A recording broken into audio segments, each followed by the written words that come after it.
This is something for 1918. I know my beard's a little messed up here. I just woke up, but there's a lot of people I've been getting in debates with, and here's the problem that I have. Current situation that we have at hand is Joe Biden is supposed to be the elected president, but I do have a feeling that there's going to be things that are going down that let's just say things are happening. You got troops in Washington D.C. You got troops all over the place. Now I myself am letting you know that from what I know, all conservatives, most of them are pretty smart, and we're not going to go down to the capitals and protest with rifles and all that stuff. We're not. We're not that stupid. Secondly, food preps. What have I been telling you guys for the last couple of years? Be prepared for anything. Whether it's a hurricane, a bad blizzard, you name it. Yeah, we got this pandemic, but I'm going to throw a little extra at you with this pandemic thing. My girlfriend, as an example, her city got locked down for 14 days, which means she couldn't leave her room. Not only that, but where she's at in the Philippines, you can only get food or supplies if one person in the family has this little tag that says, yes, hello, I'm the only person that can go out and buy the stuff. And because she's living in a basic housing for school, for college, she does not have one, and she cannot get one. So during that 14-day lockdown, there was no way for her to get food. This is why I tell you guys, be prepared. What happens if... Another example. What happens if a tornado comes through and destroys part of your city and the gas stations are all broken down or whatever? Or let's just say the power and the grid goes out. Well, guess what? Gas station pumps aren't going to work. You want to know why? Because a lot of the gas stations, there's a few that do have temporary, if I can think of it, temporary backup systems. But there are others that don't. And the same thing at your own house. Well, or what happens if everybody gets in the charades of buying up all the gas and there's having truckers and truckers are having a hard time getting fuel shot across the state because there's a major storm or a blockage or something going on where they're traveling from.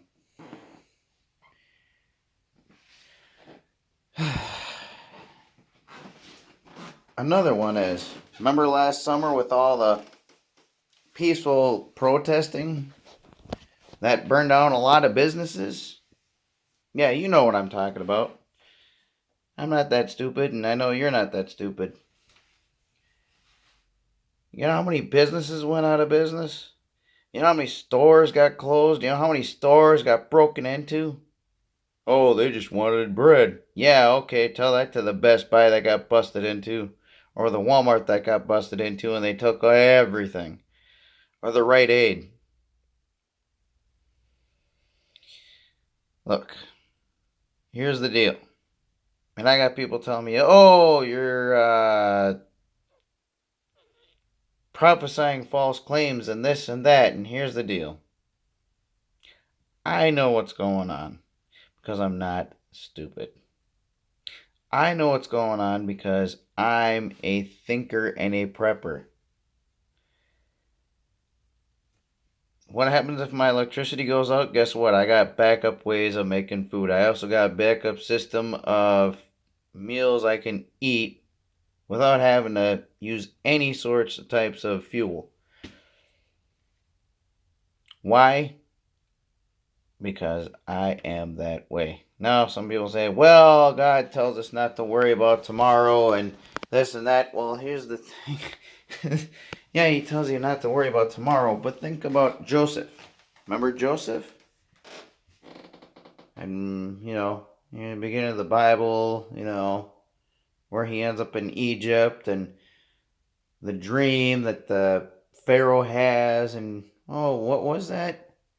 Oh yeah, the he told Pharaoh that God was telling him through a dream that there would be 7 years of famine after 7 years of surplus. So if they wouldn't have done that, and if he wouldn't have been able to interpret the dream, then that whole place, the whole civilization at that time, would have been wiped out, including the family, the 70 some people that came into Egypt with Joseph, would have disappeared. And then we wouldn't have had the fulfillment of the scriptures or Torah.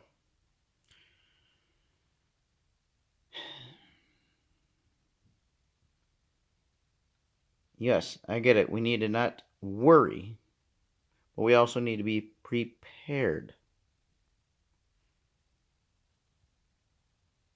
Right? It's like me. If I have. There's another example. Easy example. Dog food. There's a certain type of dog food, and there's only one place that I get it at.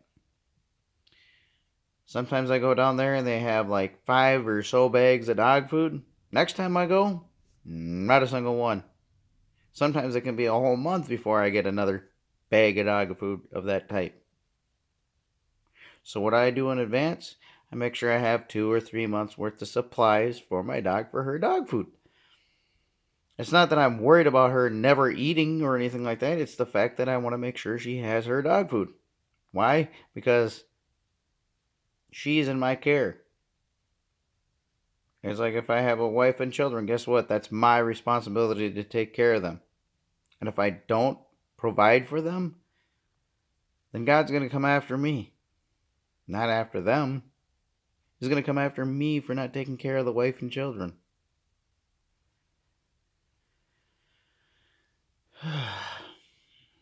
Or another example is, I have a friend of mine. Her husband passed away last year of a heart attack. He wasn't even 50 years old. They have a couple of kids. Thank God 2 of them are already adults. The other one, she's still living in the house with mom. And so the older two decided after their dad passed away to move back in with their mom to help out with the bills and stuff. Which, I get that. That's fine. But that's another classic example. Was there things that he did to prepare the family so in case if he passed away, that they would be fine? There was some stuff that he did and some stuff that he didn't do. I can guarantee he didn't have a very big life insurance policy. But there again, what are you doing or what have you done to prepare yourself? I look at another scenario here. Very unlikely to happen, but let's just say, theoretically speaking, you have a guy who comes in. You're there, same room. That thief wants to rape your wife. Are you just going to stand there and say, "Oh God, please don't, please don't, please don't"? Or are you going to defend your wife even if you have to lay your life on the line to defend your wife? Or what if that character was to go rape your daughter? Are you just going to allow him to rape your daughter and pray to God for something to happen, a miracle to happen? Sorry. There are certain things in the scripture that, yeah, there are certain times when he says, yes, abandon everything and go, like he did to Abraham. But guess what? Abraham took his stuff with him that he had, and then he left, and God provided for him, and later on gave him provisions and provided for him. Are there other times that things like that happen? Yeah. Are there times like when Joseph ended up getting thrown into the prison or, prison and all that and being taken care of? Yeah. But at the same time, provisions like this, being prepared, is not a guarantee of survival or a guarantee of not succumbing to the harsh reality that I might have to leave everything. But it is like a life insurance policy. It is like having auto insurance. You have auto insurance to make sure that stuff's covered, right? Health insurance, well, I happen to use the VA, and thank God, so I don't have to pay an astronomical amount of money for health insurance. But there again, you have healthcare coverage, right? Even if you never have to use it, you have it. It's an insurance policy, which doesn't necessarily mean you're not going to get sick, but it helps in case if you do get sick, it helps as a cushion. Another example that I can use is a few years back. I remember I lost my job and I was out of work for about a month and a half. I wasn't qualified for getting assistance. But thank God I had money at hand in savings, and I happened to have food saved. Because if I wouldn't have had both of those, I would not have been able to survive that month and a half without it.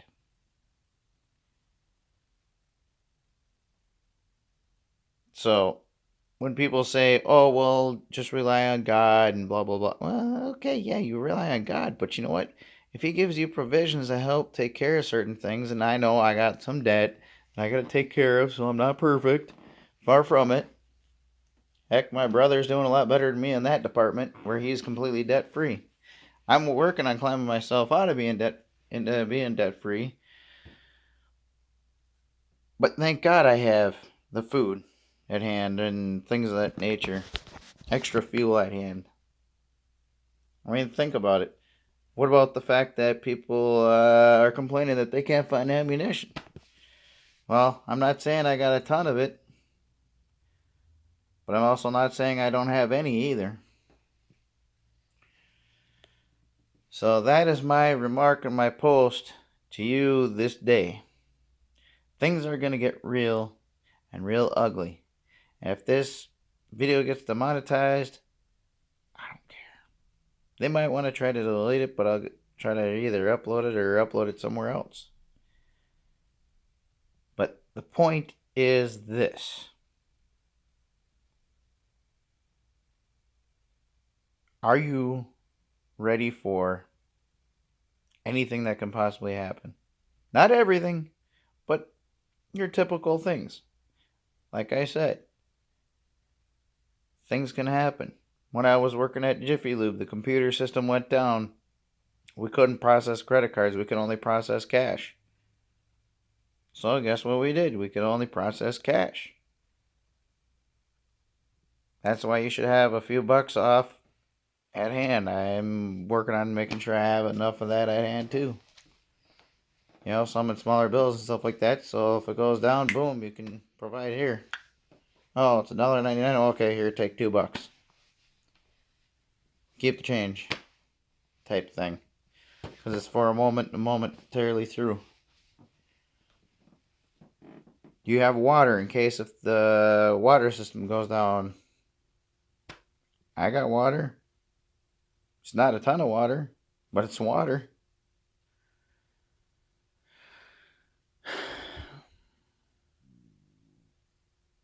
Toilet paper. Remember the toilet paper fiasco? Everybody bought toilet paper and it was out for I don't know how many months, 2-3 months. Nobody could get toilet paper. Well, guess what? I didn't have to worry about that. I just simply laughed. I was like, ah, who would have ever thought of that? But guess what? I was right. There would become a day.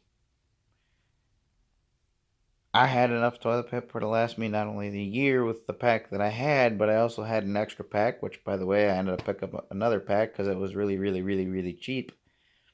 So now I have 2 to 3 years worth of toilet paper because I don't go through a whole lot, me, myself, and I. Now, there are some families out there that you go through a big pack of toilet paper within a month. And that's just the way it is.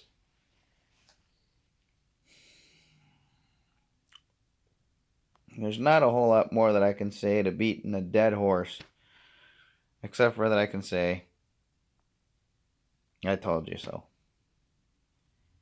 And I'm not going to laugh at you. For some of you that are just coming into this and hearing about this and thinking, man, I should have prepared. Well, guess what? What about the Great Depression?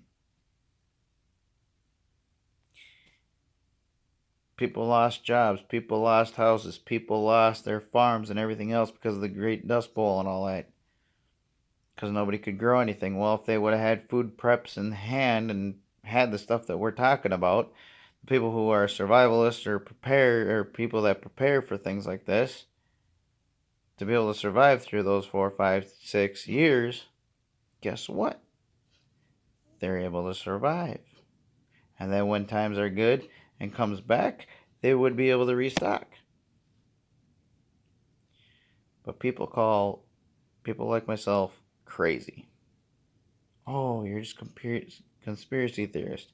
You're giving out false information. Yada, yada, yada, yada. Here's another thing, too.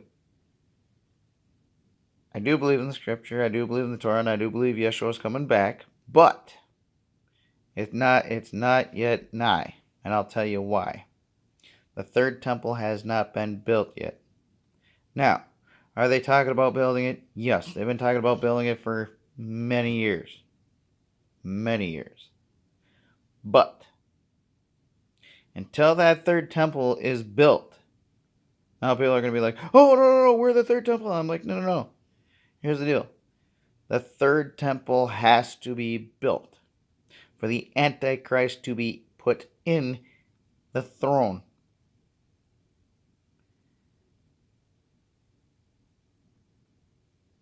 That's right. The Antichrist has to be in place after the third temple has been made. Exactly how long after? I don't know. Could it be a year after? 6 months?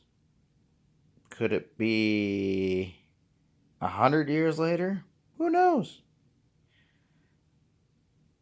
Are there things that are being fulfilled in the book of Revelation, the book of Isaiah, and all that stuff about end times so far? Yeah, there are things that are coming true. Just like the Sea of Galilee. I mean, not the Sea of Galilee, the Dead Sea. There are fresh springs that are popping up, filling up with water. Now, is the whole Dead Sea going to be gone? No. But there's a lot of spots that will be back to fresh water and holding fish. In fact, there are some spots that have currently fish and animals that are swimming in there. So yes, there are things that are happening, but it is not just like people saying, oh, year 2000 or 2012, oh, that is the time when Yeshua was coming back. I'm telling you these things not because I'm telling you not to believe in the second coming, but to understand that it is not yet time. Even people back in when Yeshua, right after Yeshua left, well, those that, Jesus, Yeshua, were saying, oh, the rapture's already happened, we missed it. Which really there is no rapture, it's just that he would be coming back for the second time. And Paul's like, no, you're not missing it. It hasn't happened yet because there's certain things that have to happen and become in place before it can happen.